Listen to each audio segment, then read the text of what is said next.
Hi friends, ఈరోజు special అయితే ఎండు రొయ్యలు ఎగ్ కర్రీ చేస్తున్నాను అనమాట. ముందుగా అయితే ఎండు రొయ్యల్ని క్లీన్ చేసేసుకున్న తర్వాత ఇట్లా ఆయిల్లో వేయించేసుకోవాలి. అప్పుడైతే కర్రీ టేస్ట్ బాగుంటుంది. ఎండు చేపలైనా కూడా ఇట్లా ట్రై చేసి చూడండి, చాలా బాగుంటుంది. తర్వాత దాంట్లోనే కొంచెం ఆనియన్స్ వేయాలి. తర్వాత కొంచెం ఉప్పు వేస్తే అవి బాగా మగ్గిపోతాయి. ఆ ఆనియన్స్ బాగా మగ్గిన తర్వాత మన కర్రీకి సరిపడా కారం వేసుకోవాలి. కొంచెం స్పైసీగా తినేవాళ్ళు ఎక్కువ కారం వేసుకోవచ్చు. మేమైతే ఇప్పుడు కొంచెం తక్కువగానే తీసుకుంటున్నాం ఉప్పు కారం.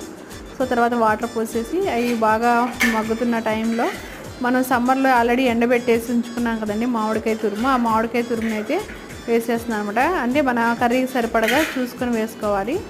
సో అట్లా వేసిన తర్వాత అవి కూడా బాగా మెత్తగా ఉడికిపోతాయి. ఈలోపు మనం ముందుగా ఉడకబెట్టుకున్న ఎగ్స్ని కూడా తీసేసి, ఎగ్స్ని కూడా మనం ఎగ్ పెంకుతో పెడితే బాగా వస్తుందంట. సో నేను కూడా అట్లా ట్రై చేశాను. సో ఇప్పుడు వాటిని ఉడికే కూరలో వేసుకోవచ్చు. ఇది ఫ్రెండ్స్ రెసిపీ నచ్చితే కనుక